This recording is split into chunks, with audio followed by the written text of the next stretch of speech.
blessing today.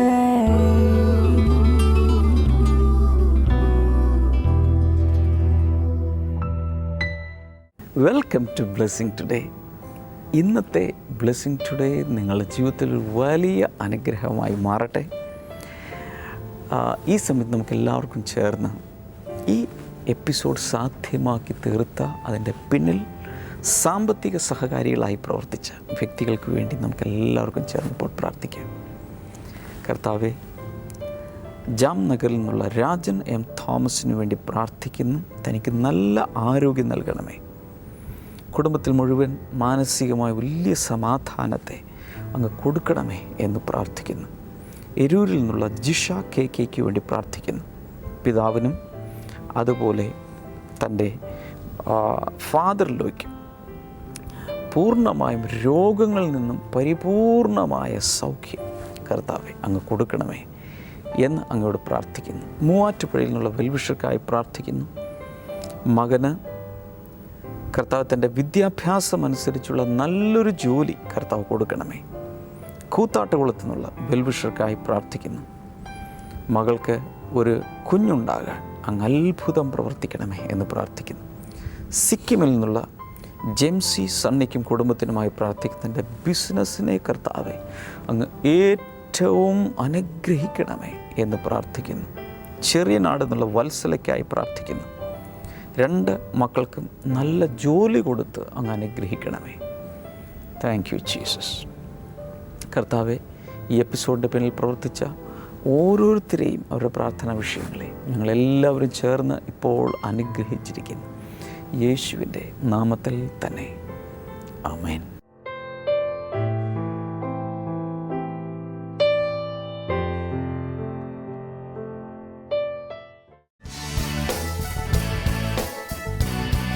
Blessing festival Kasaragod ഫെബ്രുവരി 5 വെള്ളി. സമയം രാവിലെ 10 മുതൽ 1 മണി വരെ. മുനിസിപ്പൽ ടൗൺ ഹാൾ, പഴയ ബസ് സ്റ്റാൻഡിന് സമീപം, കാസർഗോഡ്. ബ്ലെസ്സിംഗ് ഫെസ്റ്റിവൽ കണ്ണൂർ ഫെബ്രുവരി 6 ശനി. സമയം രാവിലെ 10 മുതൽ 1 മണി വരെ. Pappinisseri cooperative taluk auditorium, Kalliasseri, Kannur.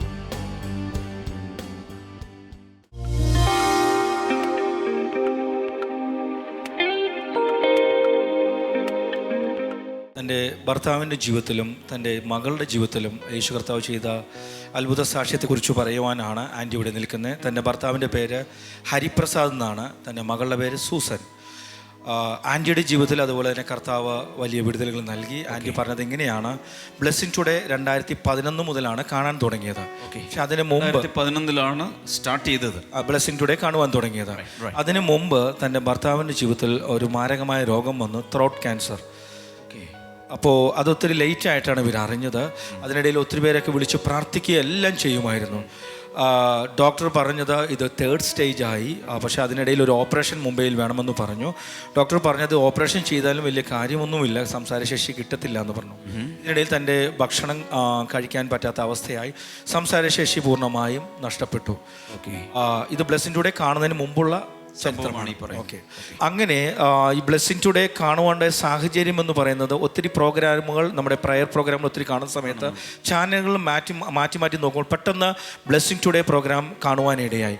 അന്ന് അത് ആൻറ്റി വളരെ ശ്രദ്ധയോടെ കണ്ടുകൊണ്ടിരിക്കുമ്പോൾ ബ്രദർ ദൈവവചന സന്ദേശം പറയുന്ന സമയമായിരുന്നു. ഏതാണ് സന്ദേശമെന്ന് ആൻറ്റി ഓർക്കുന്നുണ്ടായിരുന്നില്ല. പക്ഷെ ആൻറ്റി പറഞ്ഞത് അന്നത്തെ ആ സന്ദേശം തൻ്റെ ഹൃദയത്തിൽ ആഴത്തിൽ സ്പർശിച്ചു.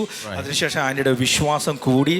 സ്ഥിരമായി ബ്ലെസ്സിംഗ് ടുഡേ കാണുവാൻ ആൻറ്റി തുടങ്ങി. നമ്മുടെ പ്രാർത്ഥനാ പ്രോഗ്രാം കാണുവാൻ തുടങ്ങി. ആൻറ്റി യേശുവിൽ അങ്ങോട്ട് വിശ്വസിക്കുകയും ഒത്തിരി TV പ്രോഗ്രാമുകൾ ആൻറ്റി കാണുകയും ചെയ്തു. കർത്താവിൽ വിശ്വസിച്ചു. ഇതിനിടയിൽ ഓപ്പറേഷൻ കൂടാതെ തന്നെ യേശു കർത്താവ് ആൻറ്റിയുടെ ഭർത്താവിൻ്റെ സംസാരശേഷി തിരികെ കൊടുത്തു. ഭക്ഷണം കഴിക്കാൻ തുടങ്ങി. ആൻറ്റിക്ക് 55 വയസ്സാണ്. 40ാമത്തെ വയസ്സിൽ, അതായത് 15 വർഷങ്ങൾക്ക് മുമ്പ് ആൻറ്റിക്ക് ഫിറ്റ്സിൻ്റെ അസുഖം വന്നിരുന്നു. You had ഫിറ്റ്സിൻ്റെ അസുഖം വന്നിരുന്നു. അപ്പോൾ അന്ന് മുതൽ ഡോക്ടർ മരുന്ന് കഴിക്കാൻ പറഞ്ഞിരുന്നു. അപ്പോൾ 15 വർഷമായി ആൻറ്റി തുടർച്ചയായി 40 വയസ്സ് മുതൽ ഫിറ്റ്സിൻ്റെ മരുന്ന് കഴിക്കുകയാണ്. ഇങ്ങനെ ബ്ലെസ്സിംഗ് ടുഡേ കണ്ടുകൊണ്ട് ഈ 2015 ബ്ലെസ്സിംഗ് ടുഡേ കണ്ടുകൊണ്ടിരിക്കുമ്പോൾ ബ്രദർ രോഗികൾക്ക് വേണ്ടി പ്രാർത്ഥിക്കുന്ന സമയത്ത് പ്രത്യേകിച്ച് ഇങ്ങനെ പറഞ്ഞു, ഫിറ്റ്സ് എന്ന രോഗം മുഖാന്തരം വല്ലാതെ ബുദ്ധിമുട്ടുന്ന ഒരു സഹോദരിയെ യേശു കർത്താവ് സൗഖ്യമാക്കുന്നുവെന്ന് ബ്രദർ അന്ന് പ്രാർത്ഥനയിൽ വിളിച്ചു പറഞ്ഞു. ആൻറ്റി പറയുന്നത് ആ സമയത്ത് അത്രയും നാളും ഡോക്ടർ അതിൻ്റെ ഇടയ്ക്ക് മരുന്ന് നിർത്താൻ പറഞ്ഞു. പേടിയായിരുന്നു, എന്തെങ്കിലും സംഭവിച്ചു പോകും, വല്ലാത്ത അവസ്ഥയാകുമെന്ന് വിചാരിച്ചിട്ട്. പക്ഷേ അന്നത്തെ ആ പ്രാർത്ഥനയ്ക്ക് ശേഷം തൻ്റെ മനസ്സിനകത്തുനിന്ന് ഭയം വിട്ടു മാറുകയും ആൻറ്റിയുടെ അകത്തേക്ക് ഒരു ധൈര്യം വന്നിട്ട് ആൻറ്റി 2 ദിവസത്തിനുള്ളിൽ ആ മരുന്ന് നിർത്തി. നീണ്ട 15 വർഷമായി കഴിച്ചുകൊണ്ടിരുന്ന മരുന്ന് അന്നത്തെ യേശുവിൻ്റെ നാമത്തിലുള്ള പ്രാർത്ഥനയിലൂടെ മരുന്ന് പൂർണ്ണമായും നിർത്തി. നീണ്ട 1 വർഷത്തോളമായി ആൻറ്റിക്ക് ഫിസിന് യാതൊരു പ്രശ്നവുമില്ല. നമ്മുടെ യേശു കർത്താവ് ആൻറ്റിയുടെ ഫിസ് എന്ന് പറയുന്ന രോഗത്തെ അന്നത്തെ പ്രാർത്ഥനയിലൂടെ എടുത്തു മാറ്റി. 15 വർഷമായി സഹിച്ചത് മതി എന്ന് യേശു കർത്താവ് കൽപ്പിച്ചു. ഇന്ന് ഇവിടെ ഇരിക്കുന്നവരോട് പറയാനുള്ളത്, വർഷങ്ങളായി സഹിക്കുന്ന എന്തെങ്കിലും രോഗങ്ങളുണ്ടെങ്കിൽ ഇന്ന് യേശുവിൻ്റെ കയ്യിലേക്ക് അത് കൊടുത്തിട്ട് പോകണം. തിരിച്ചു പോകുമ്പോൾ അത് കൊണ്ടുപോകണ്ട. എത്ര പേർ ഹല്ലേലൂയ പറയും? ഇനി എന്തെങ്കിലും ഉണ്ടോ? ഇനിയുണ്ടോ മകളുടെ ജീവിതത്തിൽ? പക്ഷേ ആൻറ്റിയുടെ കയ്യിൽ ഒരു ഇംഗ്ലീഷിൻ്റെ മൈ പ്രേ ഡയറി എന്ന് പറയുന്ന നമ്മുടെ പ്രാർത്ഥന ഡയറി ഉണ്ട്. ഇതിൻ്റെ ഏറ്റവും പുറകിൽ ആൻറ്റി പ്രാർത്ഥനാ വിഷയങ്ങൾ നിര തന്നെയാണ് എഴുതി വെച്ചിരിക്കുന്നത്. അതിൽ ഈ ആൻറ്റിയുടെ രോഗവിവരവും മകളുടെ എല്ലാ കാര്യങ്ങളും എഴുതി വെച്ചിട്ടുണ്ട്. തൻ്റെ മകളുടെ പേര് സൂസൻ എന്നാണ്. +2 താൻ പഠിക്കുന്നത്. സയൻസ് സബ്ജക്റ്റാണ് എടുത്തിരിക്കുന്നത്. ഫിസിക്സ് വല്ലാതെ ടഫായിരുന്നു ആൻറ്റിയുടെ മകൾക്ക്. എക്സാമിൻ്റെ തലേ ദിവസം തന്നെ വല്ലാതെ പേടിച്ച് കരയാൻ തുടങ്ങിയത്. പക്ഷേ ഇതിനകത്തുള്ള വിദ്യാർത്ഥികൾക്ക് വേണ്ടി പഠിക്കുന്ന സമയത്ത് പഠിക്കുവാൻ വേണ്ടിയുള്ള പ്രാർത്ഥനകൾ മൈ പ്രേ ഡയറിയിൽ പ്രാർത്ഥിക്കുമായിരുന്നു. പിന്നെ അത്ഭുതങ്ങൾ, ജീവിതത്തിൽ അത്ഭുതങ്ങൾ നടക്കാനുള്ള പ്രാർത്ഥനയുണ്ട്. അതുമല്ല ആൻറ്റിയും മകളും ചേർന്നിരുന്ന പ്രാർത്ഥിക്കുന്നത്. എന്നാലും തൻ്റെ അകത്തൊരു ഭയമുണ്ടായിരുന്നു. ആൻറ്റി ചെയ്തത് നേരെ നമ്മുടെ എറണാകുളത്തുള്ള പ്രയർ കോൾ സെൻ്ററിൽ വിളിച്ചു പറഞ്ഞു, പ്രാർത്ഥിച്ചു. ദൈവം ചെയ്തത് 90% മാർക്കോടുകൂടി ആ സബ്ജക്റ്റ് പാസ്സാക്കുവാൻ കർത്താവ് സഹായിച്ചു. 90%. യെസ്, 90%. 94% മാർക്കോടുകൂടി പാസ്സാകുവാൻ.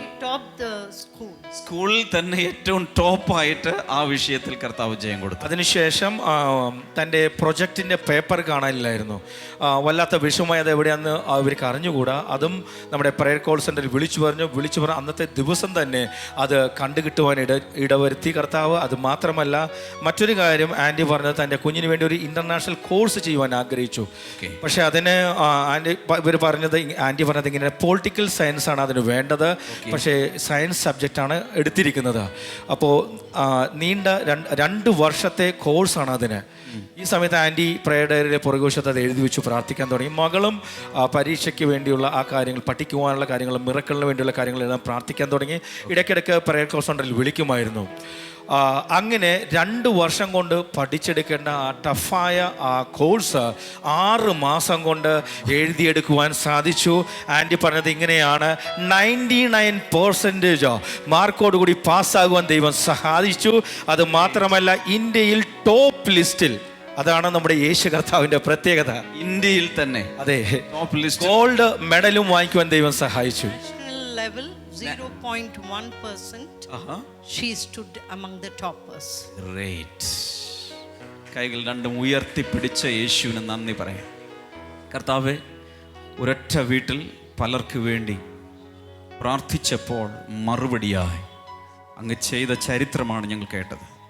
ഞങ്ങൾ ഒരുമിച്ച് കൈകൾ ഉയർത്തി അങ്ങേക്ക് നന്ദി പറയുന്നു. കർത്താവേ, ഇവിടെ കൈ ഉയർത്തി പ്രാർത്ഥിക്കുന്ന ഈ സാക്ഷ്യം കാണുന്ന വ്യക്തികളിൽ ഈ മിറക്കിൾസ് ആവർത്തിക്കാൻ തുടങ്ങട്ടെ. അവരും സാക്ഷികളായി മാറട്ടെ. കർത്താവേ, ഈ കുടുംബത്തെ അങ്ങയുടെ നാമത്തിൽ ബ്ലെസ് ചെയ്യുന്നു. In Jesus name, amen. Blessing festival Chembur February 18 വ്യാഴം. സമയം വൈകിട്ട് 6 മുതൽ 9 വരെ. The grand Nalanda hall, doctor BR Ambedkar college, PL Lokhande Marg, Chembur west, Mumbai, Maharashtra. 400089. Blessing festival Panvel February 19 വെള്ളി. സമയം വൈകിട്ട് 6 മുതൽ 9 വരെ. Sreekrupa ബാൻക്വറ്റ് hall, sector 6, Kanta colony, Panvel west, Maharashtra. Blessing festival Kalyan February 20 ശനി. സമയം രാവിലെ 10 മുതൽ 1 മണി വരെ. Sanae Mangal Karyalay, Sundara plaza, Bel Bazar, Kalyan west, Maharashtra.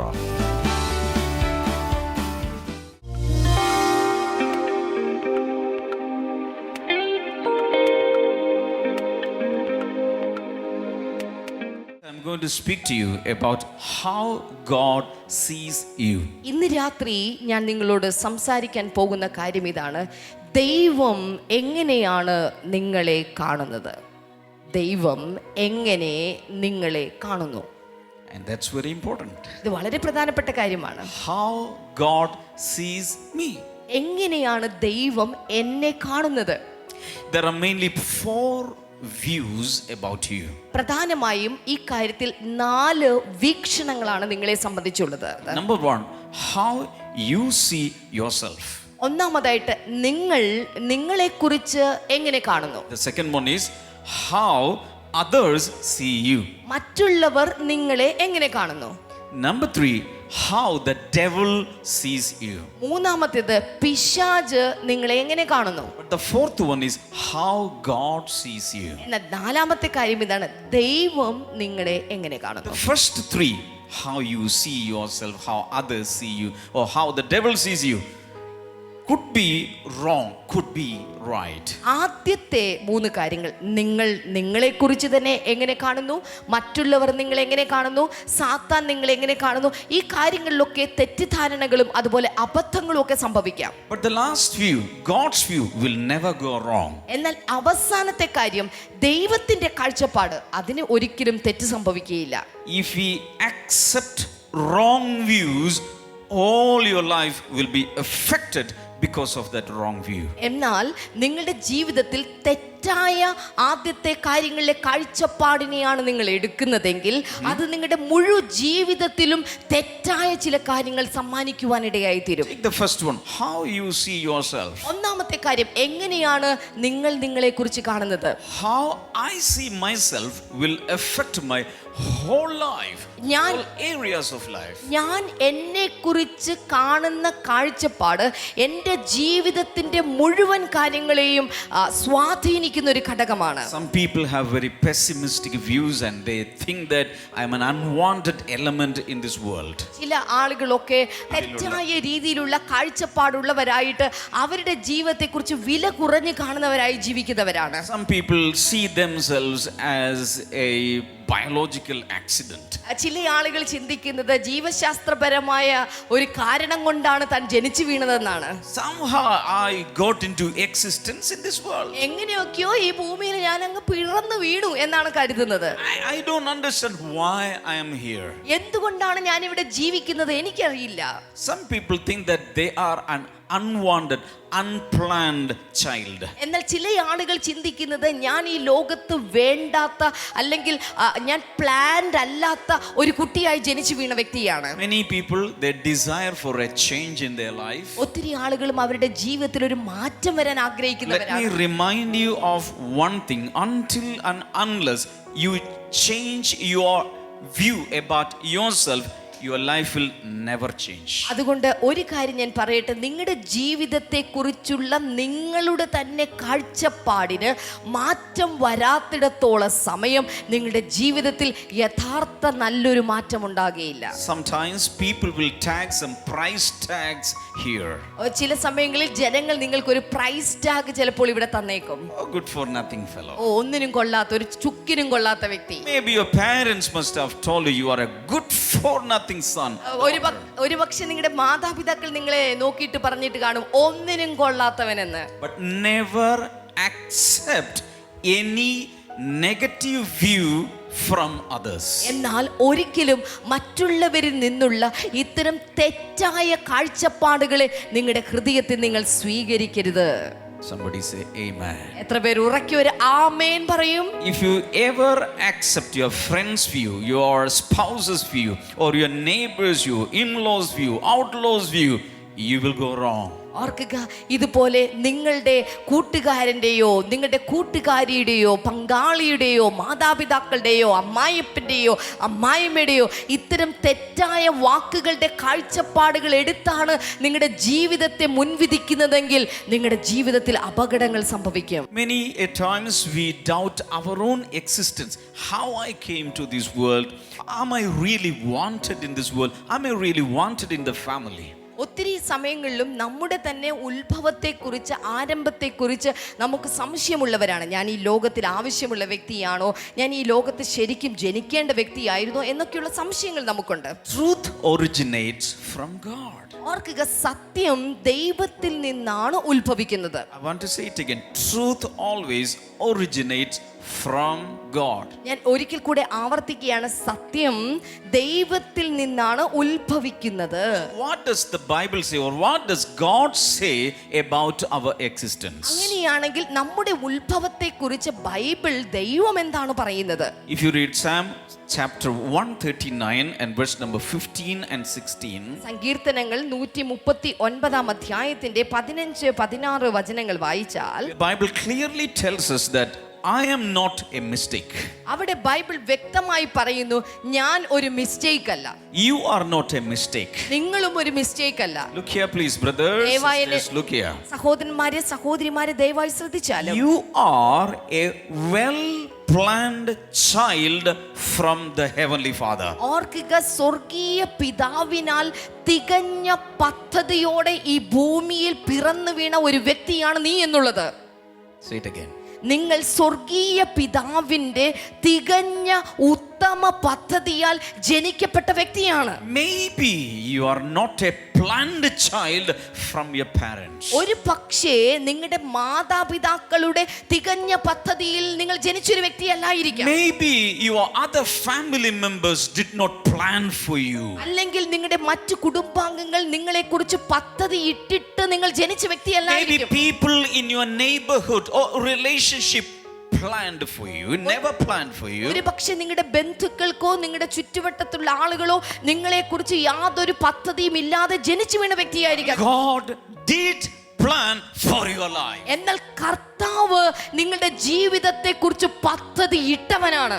Meticulously, analytically, the Creator planned for your life. ഓർക്കുക, നിങ്ങളുടെ സൃഷ്ടാവ് നിങ്ങളുടെ ജീവിതത്തിന് വേണ്ടി വളരെ കാര്യക്ഷമമായി, കണിശമായി പദ്ധതിയിട്ട വ്യക്തിയാണ്. In these verses, couple of verses, the Bible says, even one day came into existence in your life. God planned it or pre-planned it and wrote about it in his book. കാരണം ഈ ഭാഗങ്ങളിൽ, വചനങ്ങളിൽ പറയുന്നു, നിങ്ങൾ ഈ ഭൂമിയിൽ ഉരുവായിട്ടുള്ള ഉത്ഭവത്തിന്റെ ഒരു ദിവസത്തെ കുറിച്ച് പോലും ദൈവത്തിന്റെ പുസ്തകത്തിൽ നിങ്ങളെ കുറിച്ച് നേരത്തെ നിർണയിക്കപ്പെട്ടിരുന്നു, പദ്ധതിയിട്ടിരുന്നു. Maybe your dad did not write about you in his diary. ഒരു പക്ഷേ നിങ്ങളുടെ പിതാവ് അദ്ദേഹത്തിന്റെ ഡയറിയിൽ നിങ്ങളെ കുറിച്ച് ഒന്നും എഴുതിയിട്ടില്ല. Your heavenly Father did. എന്നാൽ നിങ്ങളുടെ സ്വർഗീയ പിതാവ് നിങ്ങൾ ജനിക്കുന്നതിന് മുൻപേ നിങ്ങളെ കുറിച്ച് എഴുതിയിട്ടിരുന്നു. Because somehow this truth should be written on the platelets of the tablets of your heart. കാരണം ഇന്ന് രാത്രി നിങ്ങളുടെ ഹൃദയത്തിന്റെ മാംസപ്പലകയിൽ എങ്ങനെയെങ്കിലും ഈ സന്ദേശത്തിന്റെ ഉള്ളടക്കം എഴുതപ്പെടണം. Never question your existence, but believe that the heavenly Father has well planned your life in this world. അതുകൊണ്ട് ഈ ഭൂമിയിലുള്ള നിങ്ങളുടെ ജീവിതത്തെ കുറിച്ചോ അതിന്റെ ഉത്ഭവത്തെ കുറിച്ചോ ഒരിക്കലും ചോദ്യം ചെയ്യരുതേ. നിങ്ങളുടെ സ്വർഗീയ പിതാവ് ഈ ഭൂമിയിൽ നിങ്ങൾ പിറന്നു വീഴുന്നതിന് മുൻപേ സകലതും അവൻ നിർണയിച്ചിരുന്നു. So deleting all the files, the enemy, the other people, negative files that has been downloaded in your heart and in your memory and in your spirit by the word of God. അതുകൊണ്ട് മറ്റുള്ള ചില വ്യക്തികൾ, സാത്താനാകാം, മനുഷ്യനാകാം, നിങ്ങളുടെ ചുറ്റുവട്ടത്തുള്ള വ്യക്തികൾ തെറ്റായ ചില ഫയലുകൾ, നെഗറ്റീവായ ചില ഫയലുകൾ നിങ്ങളുടെ തലമണ്ടയ്ക്കകത്ത് എടുത്തു വെച്ചിട്ടുണ്ടെങ്കിൽ ദൈവ വചനമെന്ന ആ കാര്യം എടുത്തുകൊണ്ട് ആ ഫയലുകളെ ഞാൻ തിരുത്തി കുറിക്കുകയാണ്. When you look into the mirror, നിങ്ങൾ നിങ്ങളുടെ കണ്ണാടിയിലേക്ക് നോക്കുമ്പോൾ you should just see the well planned child of God standing here in this room. അവിടെ നോക്കി കൊണ്ട് നിങ്ങൾക്ക് കാണാൻ സാധിക്കണം, ദൈവത്താൽ നിർണയിക്കപ്പെട്ട ദൈവത്തിന്റെ ഒരു മകൻ, മകളെ നിങ്ങൾക്ക് അവിടെ കാണാൻ സാധിക്കണം. It's not the opinion of the general public, it is the opinion of the heavenly Father. അതുകൊണ്ട് സകല മനുഷ്യരുടെയും ഒരു ഒപ്പീനിയൻ അല്ല, ഒരു ധാരണയല്ല, തീരുമാനമല്ല, പകരം സ്വർഗത്തിലെ പിതാവിന്റെ തീരുമാനത്താലാണ് നിങ്ങൾ ഭൂമിയിലായിരിക്കുന്നത്. 2000 years back, 2000 വർഷങ്ങൾക്ക് മുൻപ് Apostle Paul was walking along the roads of Athens. ഏഥൻസിലെ റോഡിലൂടെ അപ്പോസ്തലനായ പൗലോസ് യാത്ര ചെയ്യുകയായിരുന്നു. And he saw so many statues and idols there. അവിടെ അദ്ദേഹം ഒത്തിരി ബിംബങ്ങളെ അദ്ദേഹം കണ്ടു.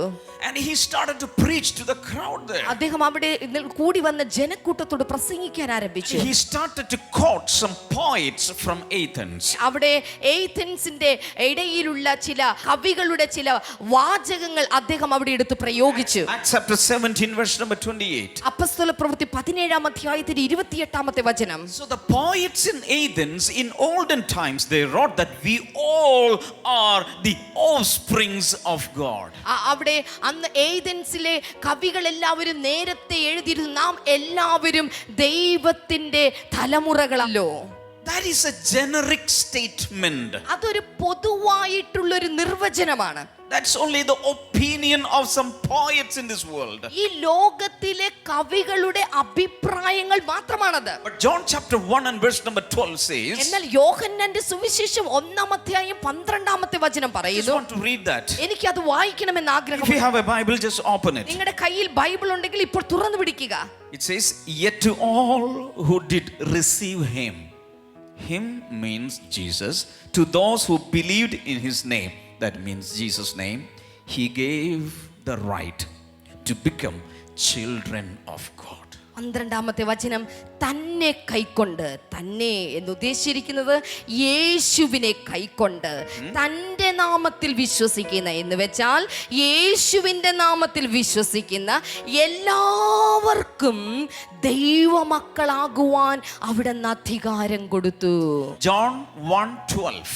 യോഹന്നാൻ 1:12. Oh, even the Sunday school children knows it by. ഇത് സൺഡേ സ്കൂൾ കുട്ടികൾക്ക് പോലും അറിയാവുന്ന ഒരു വചനമല്ലേ ബ്രദറെ? My question is, are you experiencing this verse in your life? ഇത് കാണാതെ പഠിച്ചിട്ടുണ്ടായിരിക്കാം, പക്ഷെ എൻ്റെ ചോദ്യം ഇതാണ്, ഈ വചനത്തെ നിങ്ങളുടെ ജീവിതത്തിൽ നിങ്ങൾ അനുഭവമാക്കിയിട്ടുണ്ടോ? See, all the theoretical information should become a practical experiential knowledge in your life. അതുകൊണ്ട് എല്ലാ തിയറിറ്റിക്കൽ ആയിട്ടുള്ള വിവരങ്ങളും ഈ നമ്മുടെ ജീവിതത്തിൽ അത് പ്രാക്ടിക്കൽ ആയിട്ടുള്ള ക്രിയാത്മകമായിട്ടുള്ള വിവരങ്ങളായിട്ട് തീരണം.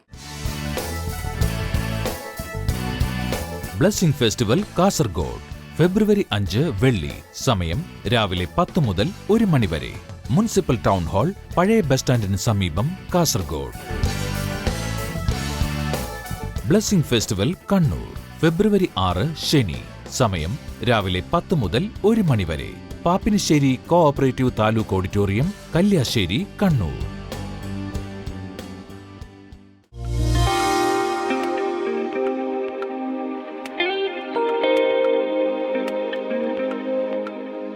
ഈ സമയത്ത് നമുക്കെല്ലാവർക്കും ചേർന്ന് ഒരുമിച്ച് പ്രാർത്ഥിക്കാം. കർത്താവേ, ഈ നിമിഷങ്ങളിൽ തന്നെ വലിയൊരു പുൽത്തകടിയിൽ മഞ്ഞ് വന്നിറങ്ങുന്നത് പോലെ ദൈവത്തിൻ്റെ അനുഗ്രഹങ്ങൾ വ്യക്തികളിലേക്കും കുടുംബങ്ങളിലേക്കും വന്നിറങ്ങണമേ എന്ന് ഞാൻ പ്രാർത്ഥിക്കുന്നു. Thank you Jesus.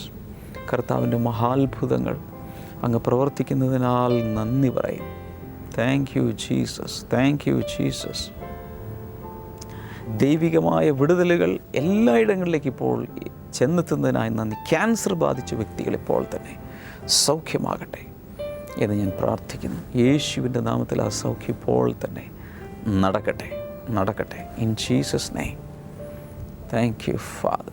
അതുപോലെ ചെറുകുടലിന് എവിടെയോ സാരമായ തകരാറ് വന്നൊരു വ്യക്തി ഇപ്പോൾ കർത്താവ് സൗഖ്യമാക്കുന്നു. യേശുവിൻ്റെ നാമത്തിൽ അത് സംഭവിക്കട്ടെ. വയറിനകത്തുള്ള അൾസറുകൾ സൗഖ്യമാകട്ടെ ഇൻ ജീസസ് നെയിം. കണ്ണിൻ്റെ കാഴ്ച ശക്തിക്ക് പ്രയാസമുള്ള ചില വ്യക്തികൾ ഇപ്പോൾ തന്നെ നിങ്ങളെ കൈകളെടുത്ത് കണ്ണിലേക്ക് വയ്ക്കുക. പൂർണ്ണ സൗഖ്യം യേശുവിൻ്റെ നാമത്തിൽ അവർക്കുണ്ടാകട്ടെ. കേൾവിക്കുറവുള്ള വ്യക്തികൾ കാതിലേക്ക് കൈയെടുത്ത് വയ്ക്കുക. യേശുവിൻ്റെ നാമത്തിൽ അത് തുറന്നു വരട്ടെ in the name of Jesus. ഒട്ടും കേൾവി ശക്തി ഇല്ലാത്തവരുണ്ടെങ്കിൽ നിങ്ങളിത് കേൾക്കുന്നുണ്ടെങ്കിൽ നിങ്ങൾ അവരുടെ മേൽ കൈവയ്ക്കുക. അടുത്തുള്ള കേൾക്കാൻ കഴിയാത്ത വ്യക്തിയുടെ മേൽ കൈവയ്ക്കുക.